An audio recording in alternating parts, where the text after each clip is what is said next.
Mark, disappointing result. You must be pleased over the response in the second half.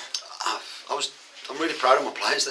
They're a good team. Paul's been there how many 500 years? games. Yeah, you know how many games, and that's the third or fourth, fifth decent team. It's taken that team a couple of years to get where it is now, a couple of seasons, and they're a good side, and we knew that. We tried to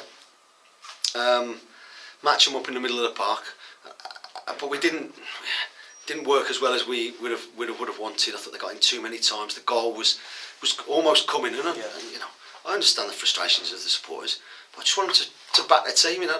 We weren't going out there to make mistakes or not deliberately stay on us, but just get behind the boys. Conceded first poor goal, but as you said, it was coming. And second half, we changed it around. We went back to 4-4-2, some energy, some urgency, and we created chances. Their keepers made.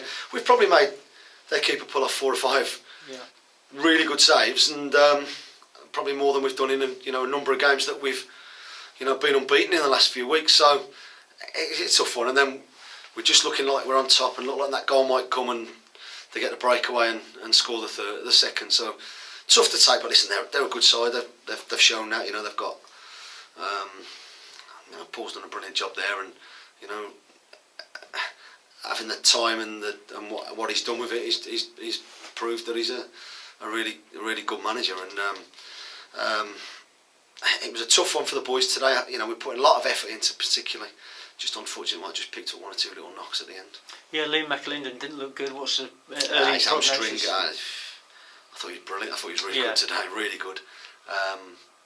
Really unlucky with keeper put off a great save at the start of the second half. He looked bright. He looked lively. It's just his hamstrings. We'll just see how he is the next couple of days, but it doesn't look particularly good. So we just ourselves down and go again, ready for a big April. But we had a big March, and we responded well, and we can look forward to some tough games coming up. No more so than Bristol Rovers on Saturday. Injuries starting to creep into the squad again, aren't they? Frustrating. Matt Harrell today. Yeah, Matty was struggling. I think a couple more days and he'd have been okay, but he was not going to be right for today. Lyle the same. Lyle was a little bit freer today and felt he could go on the bench if I needed him for 25 minutes at the end. That's what happens when you have a small squad, throughout the season. Guion for me needed a rest, but he also showed what we missed when we haven't got him in the team. I've picked him in nearly every game I've had him this season.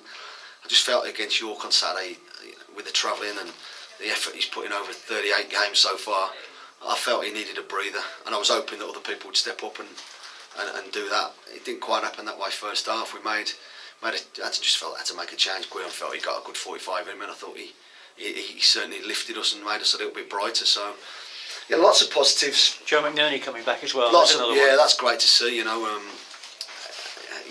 Ideally he needs more game time.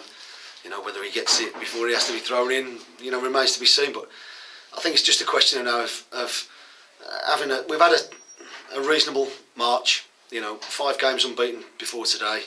This has obviously put a dent in that. We now need to go on another little unbeaten run, and we've got some tough games. We know that, but we gave a good side some problems today, and if we score at the right time, we could have made it a whole lot more nervous for them.